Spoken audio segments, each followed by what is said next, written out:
தென்காசியைச் சேர்ந்தவர் சின்னதுரை. 15 வருடங்களுக்கு முன்பு மர அறுவை ஆலையில் வேலை பார்க்கும் போது புதூர் பகுதியைச் சேர்ந்த மாயா என்ற பெண்ணை காதலித்து கலப்பு திருமணம் செய்து கொண்டார்.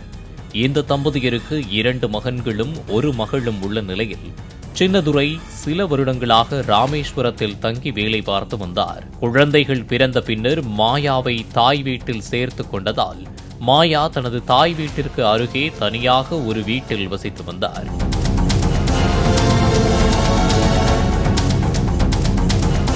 வருடத்திற்கு 3 முறை மட்டுமே ஊருக்கு வந்து சென்ற சின்னதுரை தான் சம்பாதிக்கும் அனைத்து பணத்தையும் மனைவிக்கு அனுப்பி வைத்ததாக கூறப்படுகிறது. இந்த நிலையில் மகளிர் சுய உதவிக் குழுவில் தனக்கு கடன் தருவதாக கூறி அதற்கு கையெழுத்து போடுவதற்காக சின்னதுரையை மாயா வரவழைத்துள்ளார். இந்த நிலையில் சனிக்கிழமை அதிகாலை 3 மணியளவில் வீட்டில் மூர்ச்சையற்று கிடந்த கணவரின் உடலுடன் ஆட்டோவில் சின்னதுரையின் சகோதரி கலா வீட்டிற்கு சென்றார் மாயா.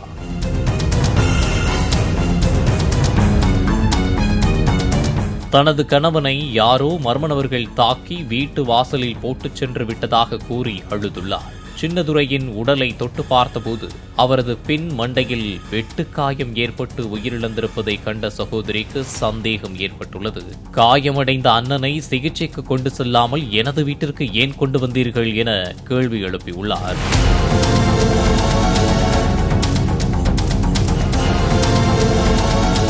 ஐந்து மணி நேரமாக ஆட்டோவில் சுற்றிய பின்னர் தனது கணவர் சின்னதுரையின் சடலத்தை செங்கோட்டை அரசு மருத்துவமனையில் ஒப்படைத்தார் மாயா. தகவல் அறிந்து விரைந்து வந்த போலீசார் விசாரணை மேற்கொண்டதில் சின்னதுரை கொலை பின்னணி அம்பலமானது. மாயாவின் சகோதரர் மனுவிற்கு ஆரம்பத்திலிருந்தே தனது சகோதரி கலப்பு திருமணம் செய்தது பிடிக்கவில்லை. தற்போது சின்னதுரை வெளியூரில் வசித்து வரும் நிலையில் தனியாக வசிக்கும் தங்கை தடம் மாறி செல்லாமல் இருக்க வேறு திருமணம் செய்து வைக்க ஏற்பாடு செய்ததாக கூறப்படுகின்றது.